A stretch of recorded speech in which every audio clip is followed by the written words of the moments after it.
Hey everybody, coming at you with another video, and this time I wanted to highlight a 13 card purchase from a Probstein auction that I recently bundled together, and additionally one card that I got from a PWCC auction as well.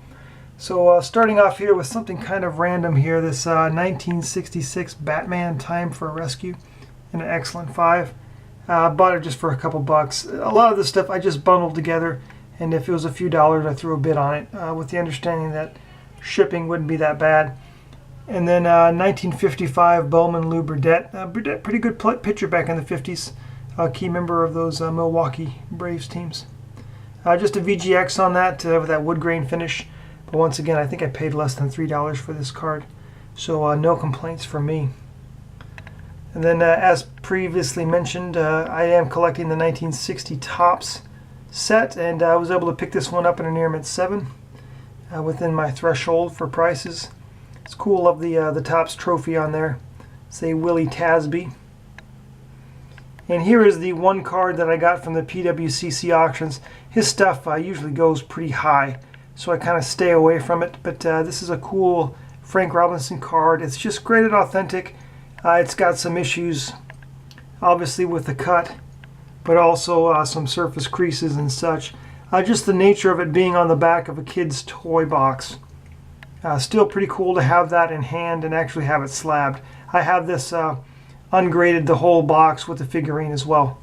And that one also as well has a creasing on it, just from the nature of the box. And then Craig Biggio from the 88 Fleer Update Glossy set in a Near Intimate 8. When it comes to cards like this, I'm totally content with a Near Intimate 8. I don't need to get these things in 10s or anything like that. I'm not competing with anybody. I just want a good solid copy for my own collection, and I'm not really a Biggio collector by any means, so pick that up for a few bucks. Another card I picked up for a few bucks that just kind of struck my fancy was this 1994 Bowman's Best Kirby Pucket.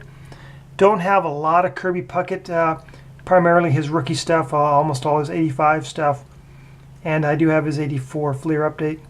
But I just picked that up in an Near Intimate 8. Coming down here to a little bit more high-end stuff that I did purchase.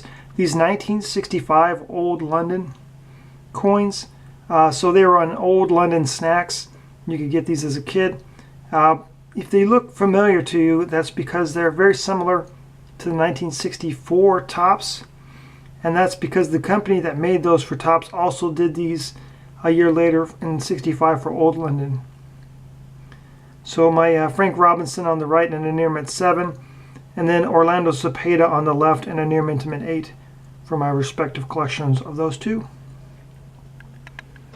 Then I was also able to bundle a couple Hall of Fame autographs. This is my second Harmon Killebrew autograph, but I like around here that it says Hall of Fame 84 on it. And then on the left, a Duke Snider autograph, my first Duke Snider. It's kind of written a little bit over on the black, so it makes it a little bit difficult to see with that black pen. But still really cool, cool autograph of a Hall of Famer. And my first Duke Snider autograph. Now coming down to a couple Peyton Manning cards regarding football. Both these are Near Intimate 8s, but they look really sharp. I don't know if maybe it's a surface issue or whatever, but these have sharp corners, edges. And really cool, classy looking cards. You got a Topps gold label on the left and a Fleer showcase on the right. Really nice looking cards that I didn't pay a whole lot for. Like I said, bundled them together with a larger order. And another card, this 1986 Bruce Smith. Big fan of Bruce Smith. I remember watching him in Super Bowl 25 when the Bills lost to the Giants, and boy, he was just a terror in that game. One of the best defensive ends of all time, Bruce Smith. And then the last card I wanted to show is a basketball card, and it's for my Pete Maravich collection. This was the highlight of the lot. This is a 1972 Icy Bear Pete Maravich in a Near Intimate 8. It's got a little bit of centering issues, which isn't uncommon for these. And I believe this one is a short print, so a little harder to come by than the standard Icy Bears from 72. I'll flip it over, a little cool thing on the back of this. You can see the actual Icy Bear themselves spinning a basketball. Gives a little bit about Pete Maravich on the back as well. But that is my 13 card pickup from Probstein and the one card from PWCC. Once again, everybody, I do appreciate your posts and comments, and I'll talk to you again later. Thanks.